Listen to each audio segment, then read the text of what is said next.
Look deeper into what you think you see. Feel for what you think you hear. Break free from the chains of an illusion. The Realist Juggernaut. There's a powerful force in realism.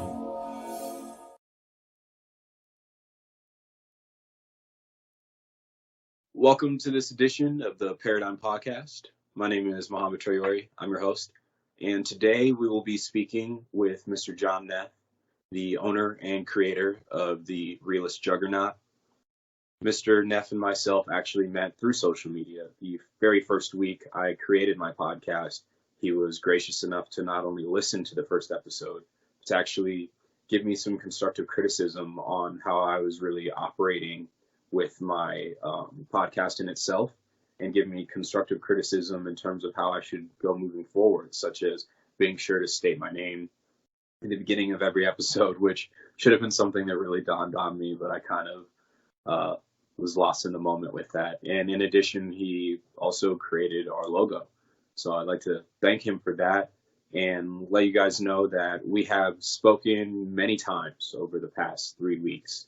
And we've really come to a bit more of an understanding in terms of how we want to really portray the way we speak to one another, and to really push forward the goals of both of our podcasts more, which are accountability, and not just accountability, but conversations in the sense that they don't just turn into shouting matches or people just trying to prove the other person wrong, but rather to truly be heard and have both sides be heard, and to let the listeners really decide for themselves how they want to go about things going forward. And with that, I introduce everyone to Mr. John Neff from the Realist Juggernaut. Hey, how are you guys doing? That was well said. Just saying. So we got a lot of stuff to talk about, Mohammed, and it's nice talking to you again, by the way. And I liked your intro. It was great. I couldn't have done it better than myself, so that's all I'm saying. So it was good. It is a learning process, and we will get through it together eventually, because we'll have a lot more of these podcasts and, and bring people in on conversations that a lot of people don't talk about. So with that said, we can start our, podcast with what's going on today in America, and it's upsetting. We have a lot of people in America that are divided, and there's a lot of hatred going on. That we're divided in many categories. My main category that I want to talk about today is the racism side of this category of why we're divided. And it seems to be getting worse, where I thought at one time it was getting a lot better. And for some reason, it seems like it's going downhill instead of uphill. The race thing is getting inflamed, and it's sad. It's upsetting. And, I'll talk about how when I was growing up and how people used to portray me as I was growing up.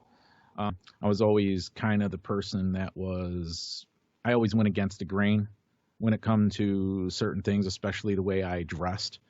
A lot of people did not like that. Back in that time, a lot of people, when I was going to school, a lot of people dressed preppy. Always wore preppy clothes and whatnot. I was always that guy that wore baggy clothes, everything. I was the hammer pants, all of it, okay? And literally.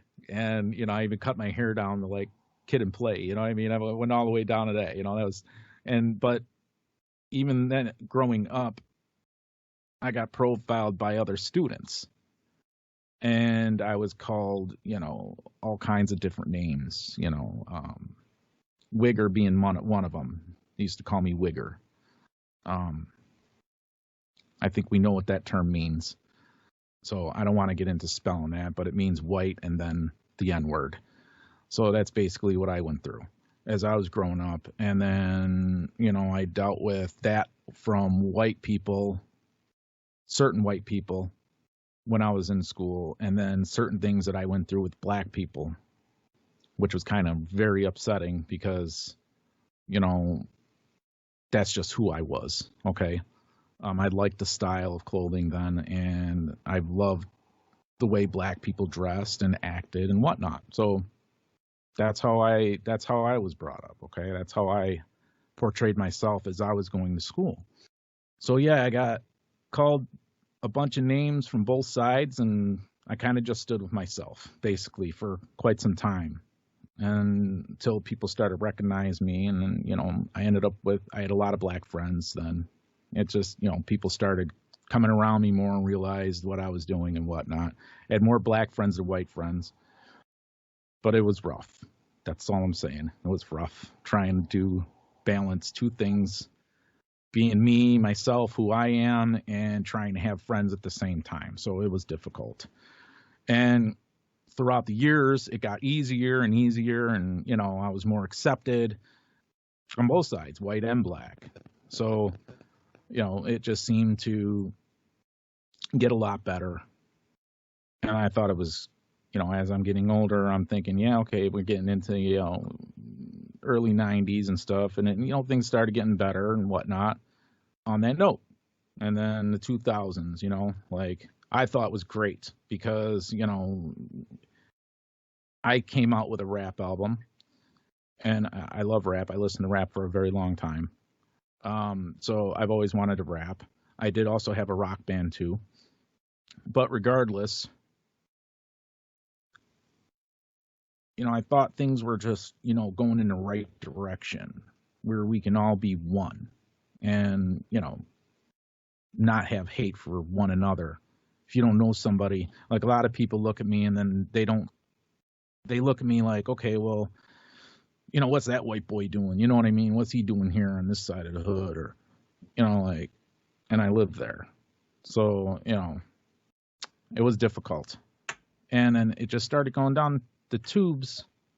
I would start saying probably about around 2012, I would say.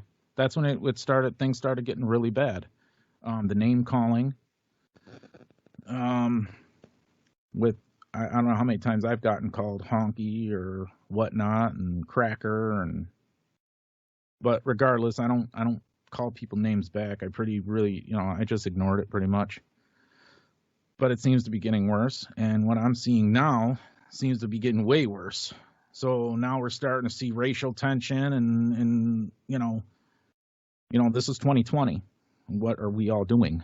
You know what I'm saying? We need to get together and be right with one another. Because, when it comes to over 400 years ago, I know me, I didn't own any slaves. I know you, Muhammad, didn't own any slaves. So, why are we fighting each other about this? And why is it still a racial thing? And I blame many groups that are out there for the racial tension, and many people, because some people don't know how to move themselves away from the situation. And I want to let everybody know, when it comes to this situation, talking about racism, I'm not comfortable with it. I'm not a racist person by far. I just want to put that out there.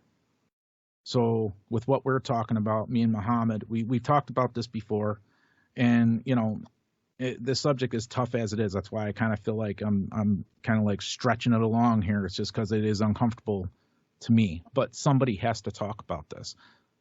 So we've decided we're going to talk about this because we need to start a conversation somewhere where everybody can have this conversation. So basically, this is an abnormal session for me because it's something I don't like to talk about, and we have to. I'd have to agree. Yeah, it's tough. It's really tough, and a lot of people feel that way, but they don't want to come forward. Okay, a lot of people, even got black people and you got some white people. You know what I'm saying? That just want to keep it real. You know what I mean? You got a whole mass amount of people that just want to keep it real, but you got people in the street right now rioting of all colors, and it's just chaos, and it's going to turn even worse, I think, if it continues, because eventually they're going to end up battling each other over something stupid.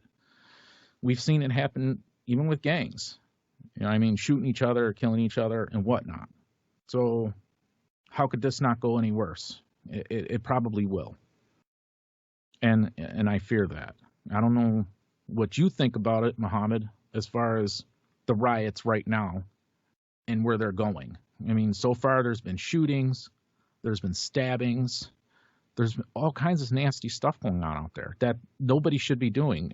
To make a point, be peaceful about it in masses, mounts. If you're massive and you go state to state and be massive, you can avoid all of this. Just get your point across, and then, we use the system to vote out people who are pressing these issues that are making things really bad. And that fires things up, especially when they go and they do something they're not supposed to be doing. And the same with people who are the criminals that go out and don't take heed to what the officer's saying that leads up into that. I just want to, put that out there. Not all police officers are stupid. We need our police officers, and this is just one of the reasons, because you see how big the riots are getting out there and how bad they are. And yeah, some people have it good reason, but at the same time, you're hurting people's businesses and you're hurting people, it's just not cool for a lot of people all the way around. So with that said, it turns into defunding the police department, and then, hate cops, hate all cops, because that's what I'm seeing now is, hate all cops. It doesn't even matter if the cop is black, Hispanic or whatever. It doesn't even matter. It's hate all cops now, defund cops. And we can't have that. As far as fixing the race thing, we were almost there. What happened? I have no idea what happened. Do you know what happened, Mohammed? As far as the racism goes? I'm not comfortable saying I know exactly what happened, because everyone does see it differently, and I'm not privy to every little piece of information, but from what I saw, it was really just a lot of complacency. And we just got into a situation where we got caught up in how good things were going individually for each of us, or in other areas going through pain or going through issues of mass amounts of job losses or community upheaval, whether that was in inner cities, rural America, mining towns, etc. And a lot of that just wasn't really being brought into the forefront. And we just turned into a society where everyone wanted to be a have, and no one wanted to admit the fact that at times they were a have not. And I think the issue with that was that we just really stopped learning how to listen to one another and feel for one another. And when we got back to situations where we started to see economic disparities or issues in whether it be in the social sphere, the political sphere, or the health sphere, we just got to a point where we really just stopped learning how to talk about those things with one another, because we weren't really practicing it anymore. We've gotten to bigger charge statements and blanket statements of everyone that thinks or believes this way is a terrible human being, will never be a good person, or everyone that thinks this other way is a good person and is completely righteous. And that just got morphed into the whole red versus blue argument camp of it, where if you're in one camp, you think you're on the good side, and if you're in the other camp, you think you're on the good side. And both sides just point fingers at one another. And I just haven't liked that, because we've turned into a society that stops seeing ourselves all as Americans and people first, and first as either Republican or Democrat or black or white or Hispanic, etc. And I will make the distinction that as a black man, and with the way I speak with my friends, we do make the distinction of we are black first. But when we say that, it's more that when someone sees us walking anywhere, you're obviously going to notice our skin color. So we say that first, as in our experiences, sometimes they are largely shaped by the way we look. And I'm not complaining about it completely. I'm just saying that's the reality of it. I mean, everyone has their own personal prejudices or biases or stereotypes or ways of thinking. And that's the way life is, because from the reading I've done, the philosophers I've looked into, and the psychology reading that I've done, I'm no expert in any of those fields, but from what I've read from the experts, a lot of that is just, it's pretty much an evolutionary way of learning how to survive or move forward. We make assumptions about certain things so that we don't really have to take the time to always break everything down piece by piece. Because if we always did that, then we might lose the opportunity to advance in one way or to get the best outcome in a split second of time. And I don't think that it's terrible that we have broken down into a more simplistic society in the way that we kind of talk about some things. But I do think it's terrible that in the major themes in this nation and the major issues, we have broken down into such simplistic blocks when a lot of these problems are a lot more complicated than we want to believe. And I believe that, and I think that you do as well, that the only way we really move forward and the only way we really learn more from each other and about each other is if we take the time to realize, hey, we need to define as many variables as possible if we're ever going to solve for true solutions. Correct. And I agree with you. Everybody needs to take a chill pill, in my opinion. And, I think everybody just needs to stop the violence before it gets way worse. I'm hearing rumors of civil war. And I mean a lot of rumors of civil war, and it's not like there hasn't been a gunfire already, because there has been gunfire already on both sides. So I could see that somebody's trying to push the narrative of civil war, and we do not want to go there. I don't want to go there, and I'm sure you don't want to go there. No, I definitely don't. Because war is very ugly.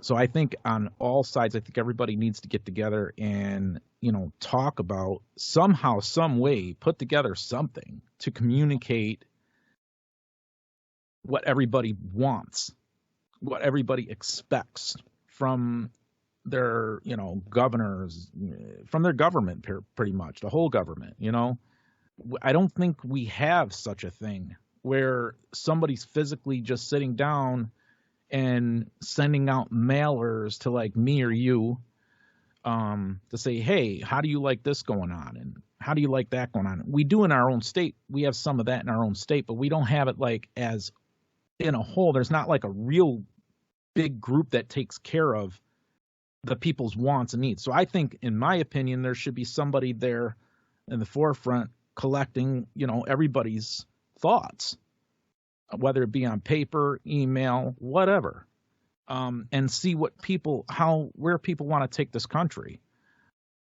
Because honestly, a more like census type thing, but that isn't just population dynamics and how neighborhoods are constructed, but more on the facet of, hey, here's a survey, a census survey of how satisfied are you with your government? How satisfied are you with your leaders? How satisfied are you with how your life is improved or not improved under current leadership, and what would you like to see change? Something like that. Exactly. That's what we need. I see that. A lot of people sit there, when I mention this to other people, to my surprise, they were like, well, that's why we vote. And I turn around and look at them when they say that. I say, but how do they know what we want throughout the whole process that they're in office or whatnot? Yeah, you got a big number of vote that, somebody votes for one person and then, that person wins because of so many votes. Well, how about have the same kind of communication, with the certain amount of troubles that are out there, you know what I'm saying? And have, a committee from all sides sit there and say, oh, well, I got this many complaints on this thing. I got this many complaints on that thing. And the other side does the same thing. And then guess what? They might be able to come to a closer conclusion to what people really want in a whole. Because it's not going well this way anymore, in my opinion, from what I see. As much as I love the American process, there are holes now. And I think there's a lot of cheating, and not just on one side or the other. I think in a whole, I think it's the whole process that's cheating, in my opinion. I think that, there's money getting thrown underneath the table for this. There's money getting thrown under the table for that. And I think it's both sides that are doing this, that's driving these ridiculous laws, that's creating panic between all of us. You know what I'm saying? Because, you get somebody in office and you got nobody that's really there to control that. You got people in office that's been there for like over 50 years. I mean, come on, we need some younger people in there. We need to get, people need to start voting we need to start voting a lot of these people that has been in there for so long. I think, in my opinion, term limits. I'm big on the term limits. Have term limits. I think term limits are important, especially nowadays. Everybody, you got all this technology. I mean, look, we're talking, we're communicating, I'm home, you home, and we're doing this. You know what I mean?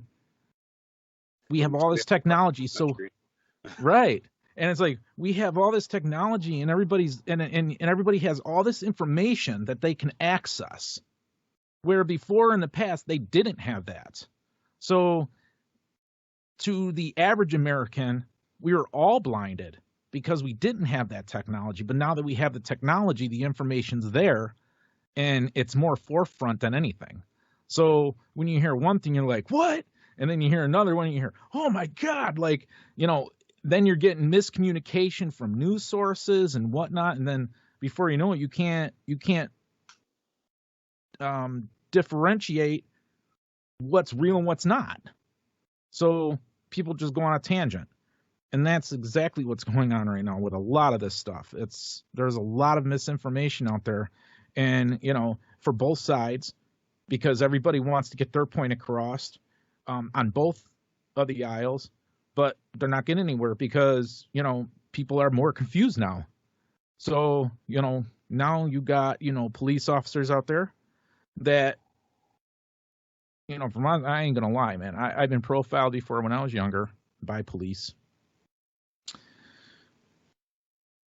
So I know that it can happen. It's happened more than a few times with me, but I didn't blame every police officer, and I didn't go out and start riots over it. And and I know why the riots are being started. We have this George Floyd thing going on. Then we got this new one that just happened. I get it, but we can't keep doing this to each other. If we want to fix the system, we have to figure out a way that it's going to work. But we have to work on other things too. And racism is one of the biggest things that we need to work on. In order for everybody to work with each other, we need to get that out of the way. Slavery, as far as, Black Americans, slavery was over 400 years ago. In the beginning of this, I said I didn't never own no slaves. And neither has Muhammad or his parents or whatnot. We didn't own no slaves. So we need to, just get over the fact that the past is the past and move forward. We need to get rid of, I've talked to you before about this with the words and stuff in music. And I hate bringing it up again, but, these words like Nigga, that keeps being put into the music, it's just a constant, a reminder to you guys, not to mention, it's if somebody was white to say it, it's really bad thing to say it, but yet, white people are out buying Black artist music and supporting the music, but yet, there's words in there that we're not allowed to say. And if you say it, it becomes a really bad thing. And, I was at a concert before, and this was a long while ago, and Nigga was brought up in a song, and there was this white kid, and he got pulverized, literally, right in front of my face because he said that. And I felt ridiculously bad about it. You know what I'm saying? And I'm thinking to myself, why, if you're gonna, ever since then I had that bad aura where if I'm gonna buy this music, I should be able to, say what I want to say because the lyrics are saying it. So if I'm singing something good and that happens to be in there and it just happens to come out, then I shouldn't be crucified for it. And a lot of people do get crucified for it. So, you know what I mean? And, it's a lot less than what it used to be, but it still happens. But these are things like we can all work on together. Get rid of that word. Stop putting it. I mean, I'm not saying totally stop it because I that's kind of hard to do. It's kind of like looking at, violence and saying, okay, totally stop violence when it's a human condition. Okay. It is a human condition, but, regardless, we can work together in maybe eliminating the use of the word in the music as much as possible. What do you say to that? I'd say to that would be a solid ideal, and just the only thing that kind of just makes me uneasy about asking for that is that it kind of gets into the censorship territory a little bit. And I know we're not looking to really censor anyone, but just have people be more mindful of how they use it in their music, how often they're using it in a verse, and just the situations. And when it comes to the concerts, maybe at least have a disclaimer and just be like, hey, I would appreciate it if either no one in the crowd, or at least people that aren't black or something of that, at least say that I would appreciate it if you guys didn't say this, instead of just having it go on. And then for people in the crowd as well, them educating themselves and realizing that music really just gets you caught up in the moment. And sometimes when someone does say that word when they're listening to the song, it's not out of malice, hate, or anything like that. Sometimes it's just really just forgetting where you're at, and it just comes out. So instead of fighting someone immediately or beating them up, talk to them and just tell them, hey, you really shouldn't do that. Just to like give them some context and some background. And then over time, if we're doing things such as that and really educating each other on the impacts of these words and why we don't want them to be used as much, we wouldn't really have to go as much of the pure censorship route, but people would more so just be mindful on their own and really realize, okay, this is what I'm putting out into the sphere. So if I put this out there, I should expect this to happen. And I expect this to happen. This is also what I need to do to really mitigate the negative impacts, or at least do more interviews where I talk about this is why this is in this music. This is why I chose to have this artistic expression of this, so people really understand why exactly it's written in that way, and it's not just the artist just dropping it out there and leaving. And I also think that we need to have more of these music executives really be conscious of the music they choose in terms of the singles and the rap artists they prop up, like guys like 6ix9ine, who's a artist from New York. I just don't really like the guy at all, and I know people like his music, but for me, he's just a very toxic human being.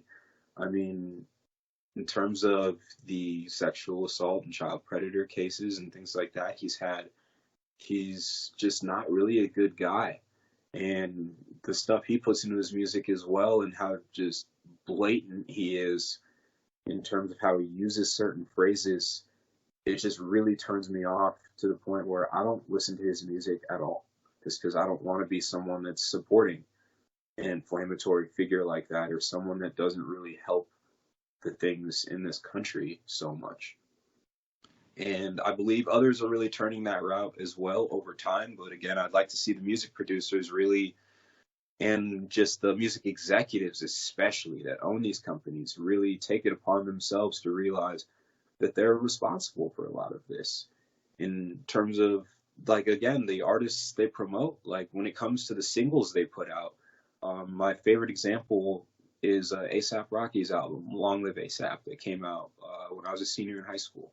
When it came to that album, there was a big single on that called Fucking Problems. And that song is just, about getting women, being a womanizer, doing drugs and all this and that. And those songs are fun to listen to in club atmospheres or just like, with the bass booming and things like that. But to have those types of songs be the lead singles when there are other songs on there that are equally great in terms of the production and the lyricism and the bass that everyone loves so much, like Suddenly, where right before the bass drops, he says, "You're my brother, you're my kin, fuck the color of your skin," and then the bass drops. Like, I would love to hear songs like that be the hit lead singles. Or Kendrick Lamar, like his songs like Humble and DNA off of his lead album, off his great album, Damn.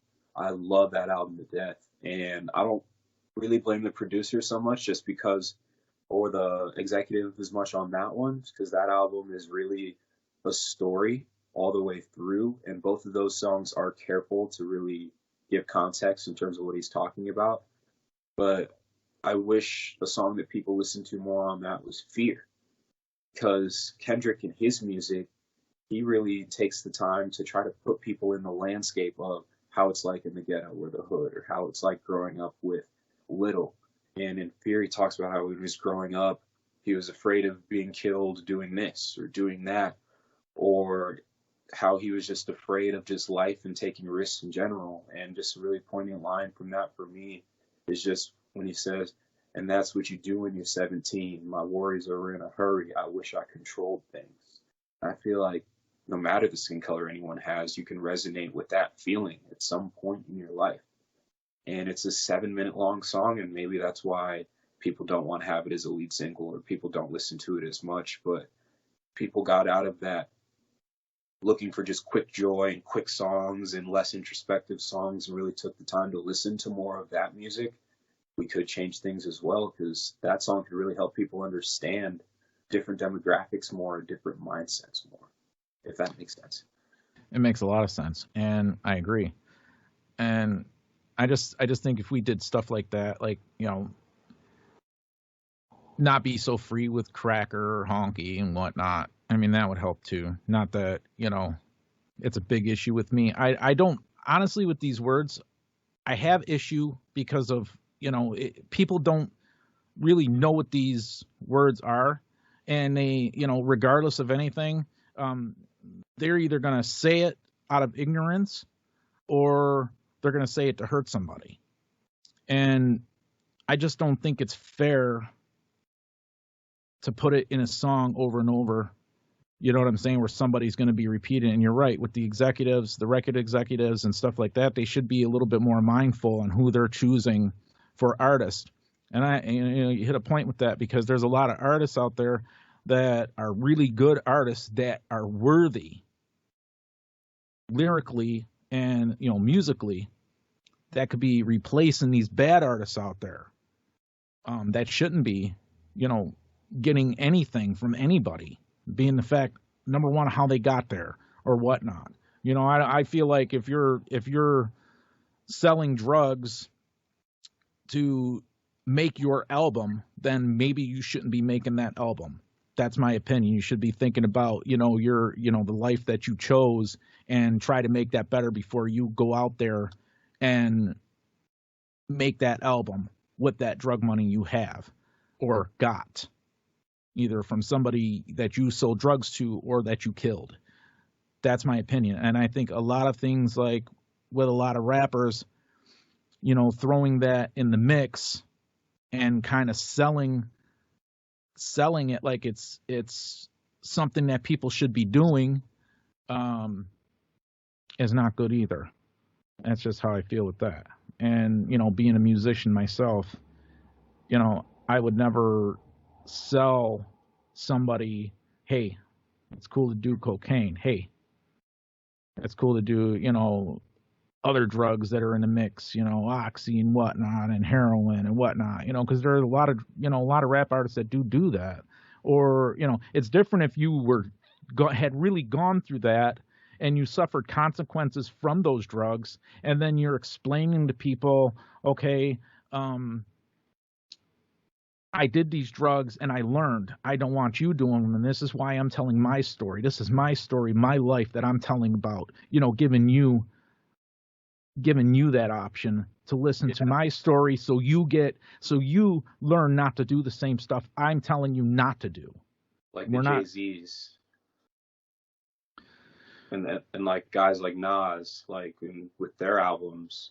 I mean, Jay-Z with how he started, but he pretty quickly turned into a guy that was like, hey, I mean, I understand what I'm talking about in this song, but you can clearly see from the life I'm living that I'm not involved in that stuff.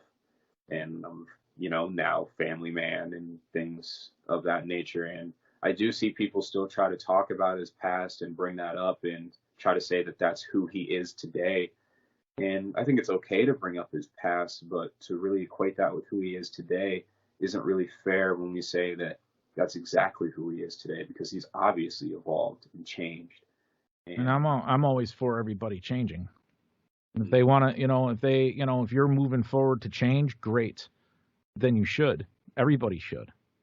So I agree. You know what I mean? Like, I think everybody should, learn from their lessons and just put it out there like it is. But, there are certain ways of doing it.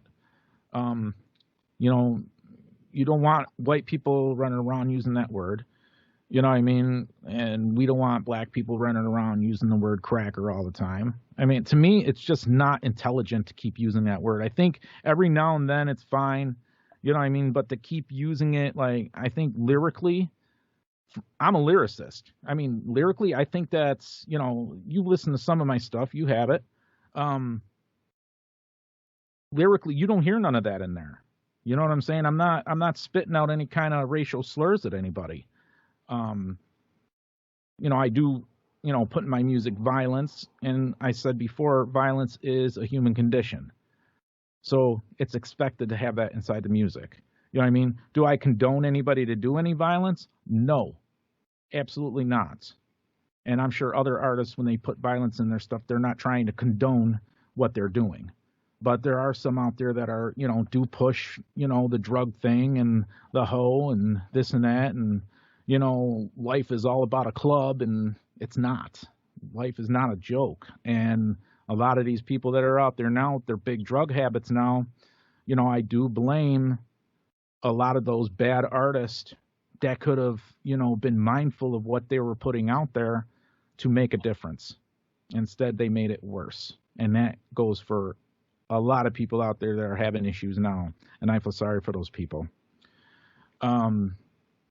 So with that said, as far as the racism goes, I think those words should be totally, every once in a while, fine, I get it. You know what I mean? That's just something, it's a human condition. Just like I think, racism somewhat is of a human condition, but at the same time, I don't think it's a human condition. I'm kind of mixed up on it because I've heard doctors talk about racism, and they say, oh, yeah, racism, is like a human condition. It's kind of like, as humans, we are animals, and, there are animals out there that hate each other in that same fashion. They don't get along, so it's happened. And I'm kind of upset with everything. It just, and what I'm seeing now on TV, it's absolutely ridiculous. I mean, there was this one guy that just recently went into an AutoZone to stab a white guy in the back of the neck for no reason. I'm sure there's a story to that, but it hadn't come out yet, so I'm waiting on it. But regardless, these kind of acts are not good. Okay, and it's not good that, we have social media out there that's portraying some of these acts to be something they're not as well. Okay, it's not all about black people going after white people, and it's not about all white people going after black people, but I think in the long run, it's starting to turn that way with everything going on. How do you feel about that? I feel that it is starting to really become that, and I noticed a lot of that this week with the tragedy of what happened to Jacob Blake out of Kenosha, Wisconsin. I mean, I do know that he had his criminal history, but my whole thing on that case is, I mean, for the officers to say things in the report, such as the criminal history and things like that. I think that's okay to note, but I don't like the narrative that's come about as, oh, they knew ahead of time going into it. Because from what I've seen in the witness reports, the call wasn't originally even for him, but depending on the sources you look at, people are saying it was, people are saying it wasn't, people are saying that he was on the run from the police from a previous call that day, and everyone's just running with their own version of the story. And my thing for now is, let's look at the witness reports, and it's from there okay to say, hey, I don't think someone should be getting shot in the back 4 to 7 times, or however many times it was, or to be paralyzed off of this. But to not say immediately from that, well, that's what you get when you're disobeying, or that's what he got for being a criminal. Because when you just kind of make blanket statements like that, it makes people believe that you're okay with brutality against people. And I in no way think that criminals should always be given the benefit of the doubt, or suspects should be given the benefit of the doubt. But my whole thing on that is just, we do have the expectation of innocent until proven guilty, but it's coming to the time in the public sphere of whether it's against the suspect in question or the officer, we're turning to guilty until proven innocent. And I don't think that every police officer is bad. I don't think we should completely do away with police, because we are clearly not ready for that in this society. What I do think is that we should just be more mindful about how exactly we talk about these things, and the discourse, in terms of not just having echo chambers of only wanting to talk to your friends that are moderates, only wanting to talk to your friends that are Democrat, only wanting to talk to your friends that are Republican, or only wanting to talk to libertarians, or only talking to white people, black people, and so on and so forth. We should all want to talk to everyone. We should want to talk to those in our communities, because that's how we're really going to change these things and really push things forward. And we should really be doing is not just putting it on ourselves, but really pressuring our public officials, the people we voted in to represent our interests.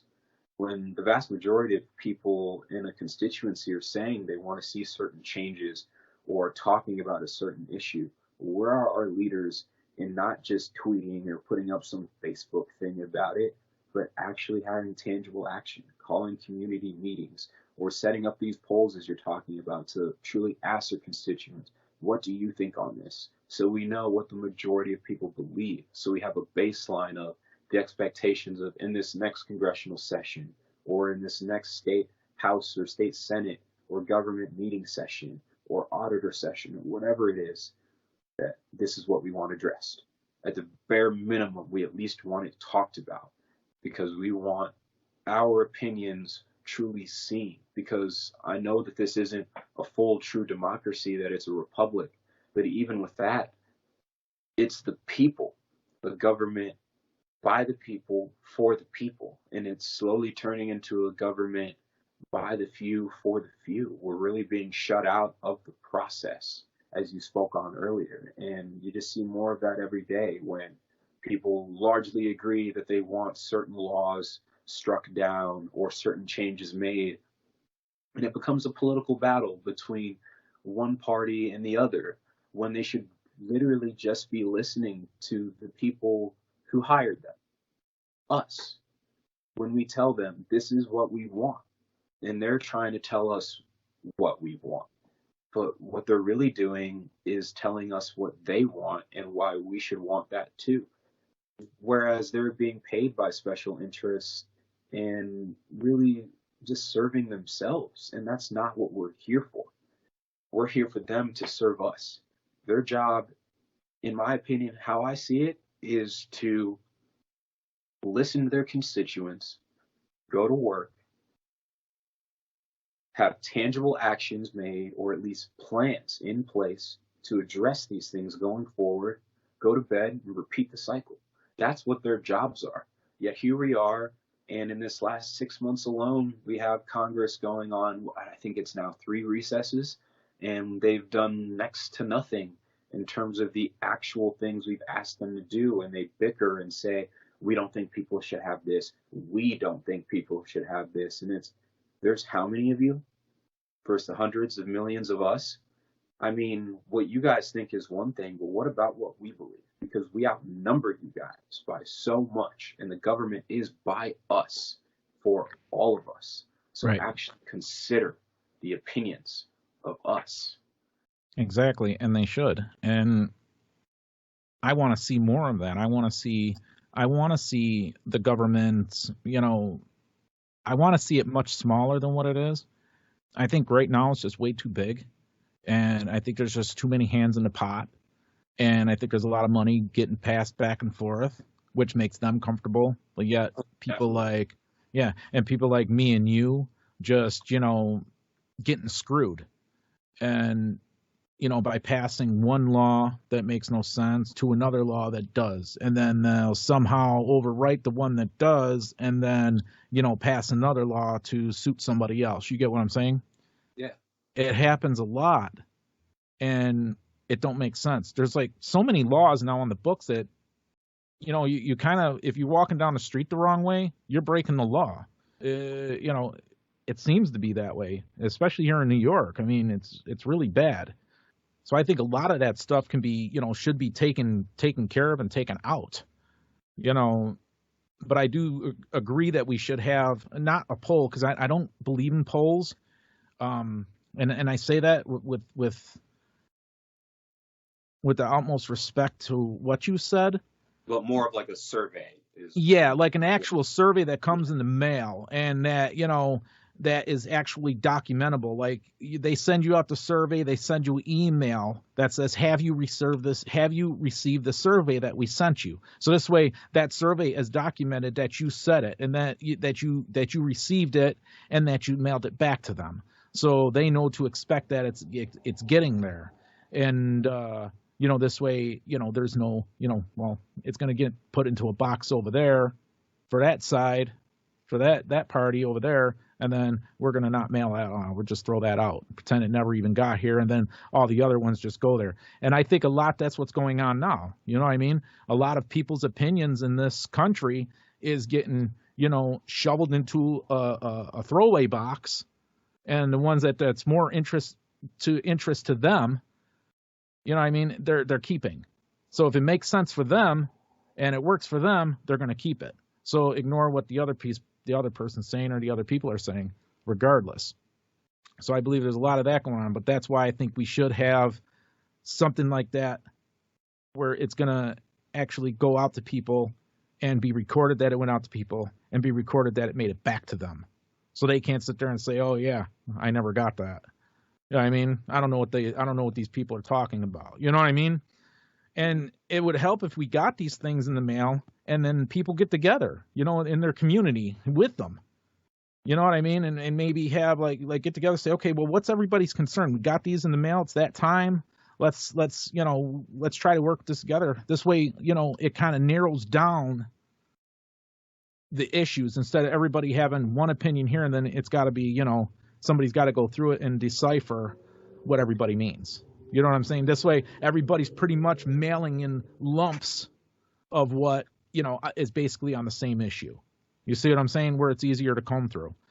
I think that would matter a lot. I think, it's doable. I can't see how they can't put something like that in process. You know what I'm saying? Where people can do it. And they can. They can. They just lie and say that they can't, just to make us believe that we're powerless. Right, or it's going to cost too much money. Yeah, whereas they spend money on whatever every single day. Exactly. So, and that's why I think a lot of that would like help. Like I seen something you posted on Facebook about that community thing for the police department. What is that? So that was for the city of Iowa City, and what they're doing is, so we have a new police chief coming in, and we have 3 finalists for that. And I've been speaking with one of our city council members about that a lot, and she has just really told me, her name is Laura Burgess, and she has just really been good about making sure I'm in the know in terms of it, because she knows that I'm very invested in this, and she just wants more of a community voice in this decision and has asked for input. And the whole goal of it is to get people in the community to send in questions to be asked of these candidates so that we have a true baseline of things the community wants to know and have addressed. So it's not just the city council or the police force really deciding who gets that spot, but the entire community really having more of a say so that we can know that we didn't just bring this person in just because of some credentials, but we brought this person in because we believe that they were a better fit for the things that we want to see change in our community and the ideals that we have that we want to have upheld. I think they should do that more everywhere. I haven't seen anything like that anywhere where I live. So I would myself like to see something more like that in place, where people can, sit there and say, hey, this police force, like the city of Niagara Falls. I don't have issue with the police department or even the police officers there. I think they're all pretty decent police officers that are there. But I don't think that we get as much say in what they do and how they do it as, I think we don't get enough in there, in my opinion. And I think they should be reaching out to people in the city of Niagara Falls and let them know, hey, guess what? You know what? We need to, figure out if we're doing the right thing and go to the people. So this way doesn't happen to us where we end up with an officer going rogue and killing somebody. Okay. And, and try to include these officers more in that process. So these officers get to know people too. You see what I'm saying? Because that helps. I think that helps out tremendously because, especially if you're a new police officer, there are a lot of new police officers out there that get their badge and then, they're all in the high mighty because, they got that, they're young, they're energetic, and they got this, new badge and shiny, and they got a lot of power with it. Okay. So, and I think that should be, presented. I think, a new police officer should be presented to the people as who he is. You get what I'm saying?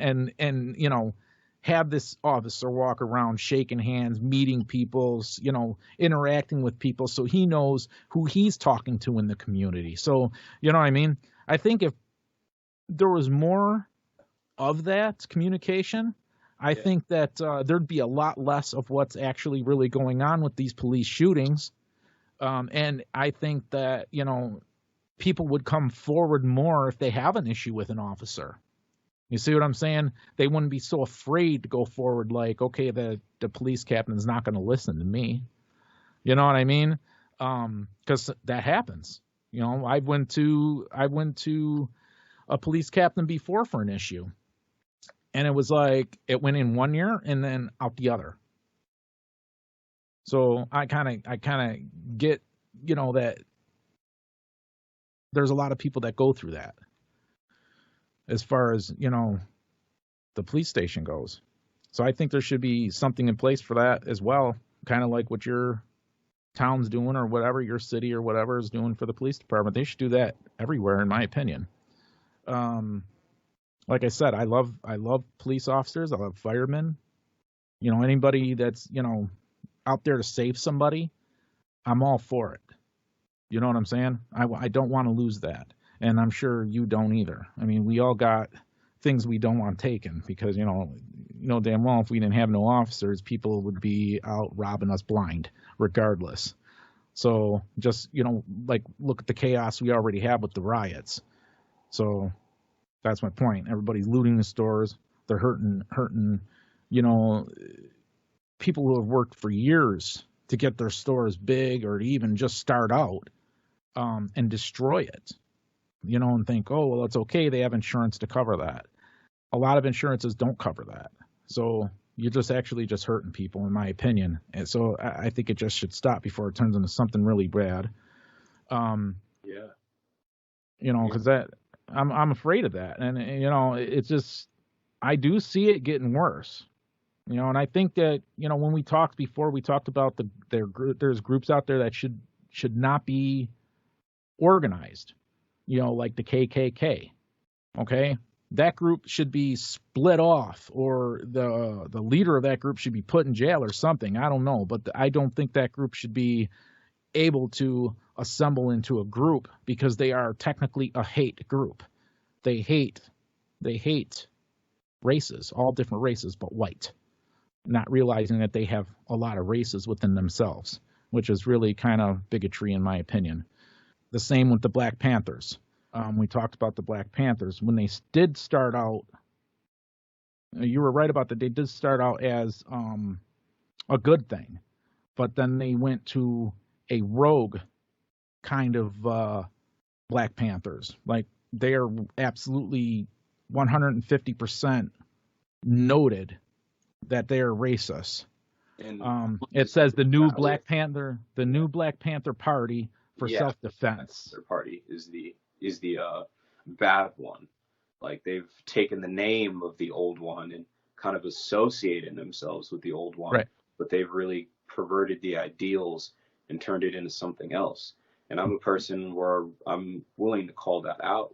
I mean, if just like the current Black Lives Matter organization, it started originally as being this unifying source, but it's really changed in terms of its ideals and agendas. And what I don't like about that is people are very confused on the differences between the organization and the movement. And I see a lot of that being because this organization has been allowed to keep the old moniker, but continue to operate under different set of practices and ideals. So I'd like to have those two things really be separated, and either force that organization to change their name, or to publicly acknowledge that they are not speaking for the movement of these other protests as a whole, because these protests are set up by people that aren't even a part of this organization, that are just kids in their communities or adults in their communities that are just out there just protesting injustice, period, or protesting racism, period. And to lump them all in together with this group that is trying to bring up all of these other political or social or economic ideals just isn't right and fair, because people at these protests in most cases aren't really asking for those same things. They're just asking for truth, accountability, and justice. Right. And the organization that is at play right now isn't after the true plight of blacks in America. And for people who don't know what that is, the true plight, I'm going to read you something real quick by Walter E. Williams, and it's very short. And he says, while it might not be popular to say in the wake of recent social disorder, the true plight of black people has little or nothing to do with the police or what has been called systemic racism. Instead, we need to look at the responsibility of those running our big cities. And that is from Walter Williams. And I have to say that he's right about that. But as far as the police department goes, I mean, you got to get rid of the bad apples. They need to do something to filter out these people. I don't know what they can do, because I think no matter how big of a police department you have, I think you're going to get a bad apple every now and then. And how to stop that, I have no idea, really. I really don't even have an opinion for that, because people do go rogue on their own. They could be okay 1 minute and then next minute flip a lid and then hurt somebody really badly.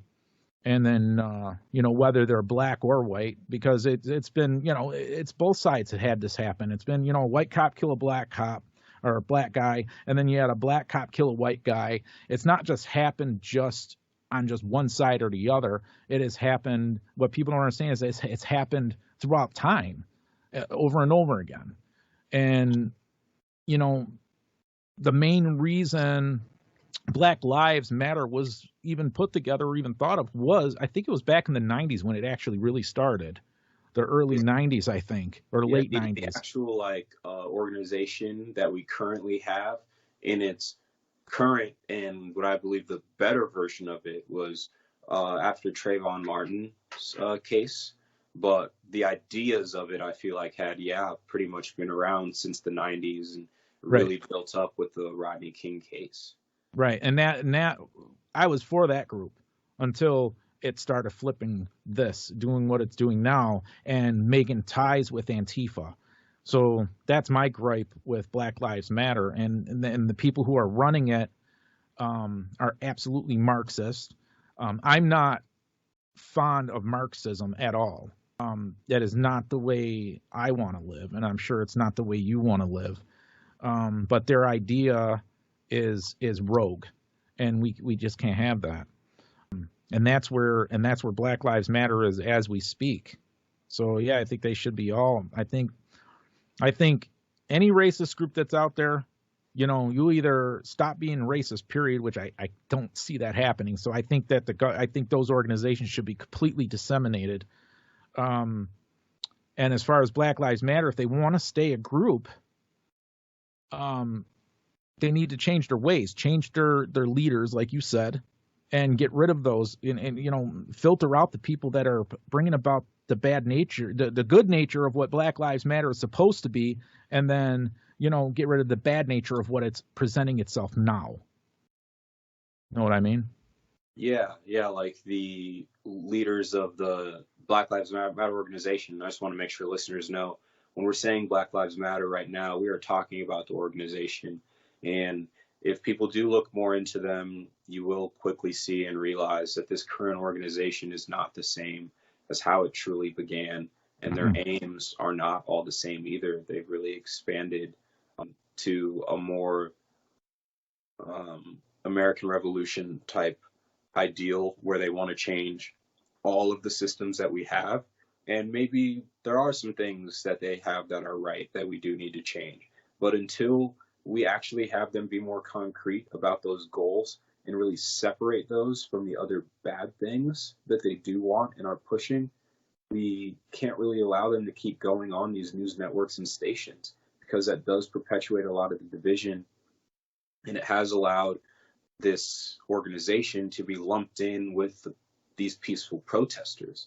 And these peaceful protesters, because of some of the things the organization is pushing, has had it be where other groups of agitators or other groups of anarchists have begun to join these protests. And even though the protests, in my opinion, have mostly peaceful people, if you have agitators or bad apples in there or anarchists in there, you can't stop all of them, unfortunately, and they will turn these peaceful protests and events at nightfall into these chaotic ones. And we don't want to have that keep continuing to happen, because then the whole message gets muddied. The person's memory who you're supposed to be protesting for gets associated with these things, and it also dirties their name, and it's just unfair to them. And I would just like to see that change and stop. And I know I don't speak for all Black people in general. I'm speaking for myself, Mahamed Traore. And in speaking for myself, I will say that as a Black man, I am not afraid to say that there are certain things that these organizations like Black Lives Matter have done that are not okay, and certain things that they are pushing that I don't agree with. There are certain things that they're pushing that I do agree with, but overall, I don't like how they've become so muddied with the all these different peaceful protests, that I'd rather have them either change their structure or just separate themselves and change their name so they are not continually associated with the protesters. So we don't keep having politicians or powerful people that are able to keep lumping everyone together and keep making these blanket statements. So the people at these protests realize, yeah, those agitators aren't with you, they're against you.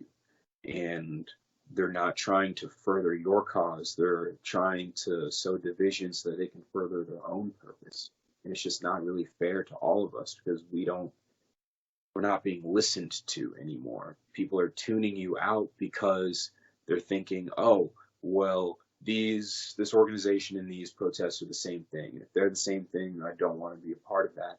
And I can understand that frustration and where that comes in. So again, I know I can't speak for everyone, but speaking for myself, that's how I see it. And I just think that if we can make those distinctions, and if we can change those little things and push those things forward, we can come to a time in this country where we can all really look at these issues together, pressure our politicians that we hired to do the things that are important to us to make true and lasting change. Absolutely. I agree. And I want to see that too. And a lot of people want to see that too. And like you said, I speak for myself when I say that. But I know of a lot of people that just want to see peace. You know what I mean? They want to see everybody get together and come together on a lot of these issues that are out there. What really pushed people back was the rioting when it first happened. The businesses that have gotten destroyed was phenomenal. It was uncalled for. There was no reason for that. We've had all kinds of protests here in New York, not upstate. I mean, we're in upstate New York. I'm not talking about New York City. New York City is a whole different breed over there. You got a lot of people there that are absolutely ridiculous. But people here in upstate New York, they have the mindset of like what me and you have. We can talk about it. You know what I mean? Where, when it first started with the rioting, it created a wall. So for any kind of reason, like everybody was listening at first when George Floyd got killed, everybody was just like, oh my God, you know what I mean? That guy is just leaning on his neck, everybody on all sides. I don't care where you're affiliated to, on all sides, everybody was like, that was not right. And that officer should pay for what he did.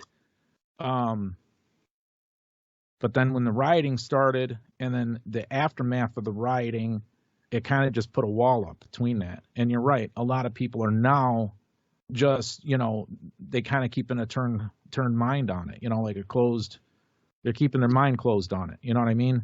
And they know the situation's there, but yet don't want to talk about it because yet they're afraid to. So, because they don't know what side they're talking to. You know what I mean? I get that. So, as far as like I'm concerned, I just want to see everybody come together and do it the right way. Stop the rioting. Stop hurting people. Stop destroying people's property.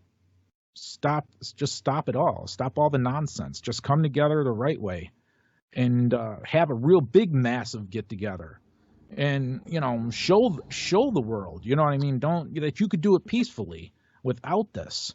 I mean, if Antifa, we all know Antifa's not a peaceful group, but I'm saying if, they keep saying that they want to be a peaceful group, but yet they're not showing any signs of wanting to be peaceful. But if they wanted to be peaceful, there's your opportunity. Show that you could be peaceful and maybe people will listen again, but nobody's going to. And you see what happened with the other guy that just got shot, by the officer. And I saw how that happened. And right away, it was a riot right after it happened. I think that people should wait for the investigation before they go out and say, okay, well, that guy's at fault for this and that guy's at fault for that. And then it becomes a race issue again. And then we're out in the street doing the same thing, rioting, destroying things again, all over again, just to hurt people that had nothing to do with it. And I don't think that's right. How do you feel about that? Yeah, I don't think it's right that it turned into rioting. I mean, at this point, I can just kind of understand why, with everyone being so divided and closed-minded into looking at both sides. And I don't know for sure if it's a race issue or not yet, just because there's so little information available. But what I do know is that I don't believe that what happened with the shooting was right and that it was okay. Because regardless of what he was trying to do, I just think that there was more than likely a lot more that these officers could have done before the fact to really de-escalate the situation and try to have it avoid a gun being pulled out. And for a man to now have lost the use of his legs and to now possibly for the rest of his life have to defecate into a bag. I mean, no matter the decisions he made, again, if we're going to have the standard of innocent until proven guilty, why are we changing someone's life to that point based off just this split second where we had all this time prior to really just avoid that outcome? Exactly. And I'm thinking too, like I do believe that they did try to with a taser, but the taser didn't deploy. But I do agree with what you're saying. I mean, as far as like how many times they shot him, I thought that was ridiculous in my opinion. But I think being in the stance that they were in, I mean, in the situation, I would have shot him at least once. I wouldn't have shot him. And I probably wouldn't have took a fatal shot. I probably would have shot him in the arm he's reaching with, so he's not getting whatever he was trying to reach down for. But regardless, I think during those times, I mean, you got so many officers. Like if you got like 3 officers on the scene, I think, one could have been trying to, once he got into near the car, they should have just stepped back. And when the minute he, came up with something, then react. You get what I'm saying? It's kind of hard though if it was a gun though, because guns go off so fast and so easy, so they try not to let that happen. But there could have been a much different way it could have been handled, and the guy could have probably lived, but it didn't happen that way, unfortunately. He is still alive, thankfully. Oh, he is alive. Very, yeah. I didn't know he was alive. Yeah, the way the media has talked about it the first few days, I mean, it could seem as otherwise. But yeah, he is luckily still alive. But yeah, oh, that's great. If he's alive, that's good. Yeah. So, but he should have never ran. I mean, my thing, I go again, don't run from the police. Don't, like if you're told to stop, just stop what you're doing. Chances are, they got their cameras on, the police cars got cameras on. There's cameras usually in the street or somebody's recording something. And I think if people just stopped and just said, you know what, okay, what do you want? I think it would avoid a whole lot of issues in the long run. Yeah. So, in my opinion. My thing was just this video is we are unsure of just if that happened prior to the actual shooting, if like them talking and asking those questions. I believe there's a good chance it did, because it just seemed like he was just so frustrated. So maybe he wasn't listened to and just like, I'm just done with this. It's possible. Yeah. I mean, we don't know. Yeah. So, I mean, just in closing, before we do end this interview, I mean, I do love how this is going. And this is why I'm just very glad we're going to be continuing this partnership and continuing to have joint podcasts, because conversations like this are much needed. But before we do close, I would like to give you the opportunity to talk more about the Realist Juggernaut and your ambitions with that, to really just give my listeners that side as well. All right. The Realist Juggernaut. The Realist Juggernaut is, as a juggernaut, it's a force. Okay. And what I mean by force, I'm not trying to force you to read stuff that I post. Okay. Somebody had mentioned that before. Why would you name it the Realist Juggernaut? It's such an odd name. But Juggernaut is actually a really powerful name. It really is. I actually like the word, believe it or not. And when I thought about it, I really didn't think about how people were going to perceive the Realist Juggernaut, because of it's a juggernaut. You know what I mean? But it is actually a really powerful word. And being me, I'm a realist. So when I post something, I have already proofread that thing. Okay. So nobody could sit there and say, oh, that's a lie. No, because I read it through other outlets and they got basically the same thing. So I'll post it. That's what the Realist Juggernaut is. And as far as doing these podcasts, my whole point of doing this and taking my time out to do this is to bring people on all sides together, show people that we can be all realists at the same time, but have fun at the same time, but be a force to be reckoned with at the same time. Together, not all of this division. The division that we got going on right now is absolutely absurd, and I think everybody can get over themselves and be the Realist Juggernaut. That's what I'm talking about right there. And there's a powerful force behind realism. There's nothing wrong with it. And being real and being upfront, get your point across much quicker than it is to just sit back and not say nothing, to be that, unforced person. I think everybody in these kind of situations should be forced in one way or another to come out of their holes and say, hey, this has got to stop. We need to get together on this. Okay? We need to stop the division. We need all this racism to stop because we're not living in 400 years ago. It's not, not a lot of white people are racist and not a lot of black people are racist anymore. But the problem is the ones that are racist, that's bringing the problem to people like me and you. So I want people to realize that, and to be real about it instead of trying to hide behind the fear of it. I'm coming out, I'm uncomfortable talking about the situation as far as racism goes. You can tell in the beginning of this podcast, but I did it. I'm out here doing it. You know what I mean? Even though it's a touchy subject, I'm out here doing it. I'm not trying to hide. So, and you're out here doing the same thing. And it's always nice talking to you, Mahamed. And I'm glad that we are doing this together. And I do want more of this podcasting to go on because I think that, if we show, I'm white, you're black. We're trying to show people that we can come together no matter how much our difference is and no matter how much different we think. We can still sit here and have this conversation no matter what. And being that this is our real first podcast and talking about racial situations in the United States and just being uncomfortable with that, knowing that I'm uncomfortable with it and you're probably uncomfortable with it at times because it's kind of, racism isn't new by far, but to us, trying to bring it out in the open is because nobody's trying to have that real talk. And I think that we should have that real talk. And I think more people should. And I think it would bring people closer together. And also, I want, everybody to, read more about their past. Even white people, or Indians or wherever your nationality's from, read about your past.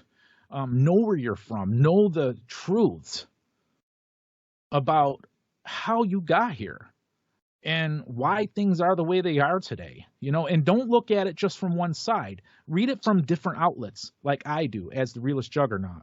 I'll read Fox News, and if Fox News has the same thing as USA Today, I'm going to read USA Today, and I'm going to sit there and say, okay, well, they both coincide with each other. I'm going to post one of them that I like the best. Boom. So people can do that. And, if everybody reads from different point of views they'll understand where the truth is. The truth does come together one way or another. And there is a lot of people out there that have written out, stories about slavery and stuff back in the day that white people should be reading too. And I like this one I got into this one novelist. She's a Nigerian novelist, and her name is Abadobi Trisha Obenin Nubani. I think Nubani, that's how it's spelled. And she wrote this awesome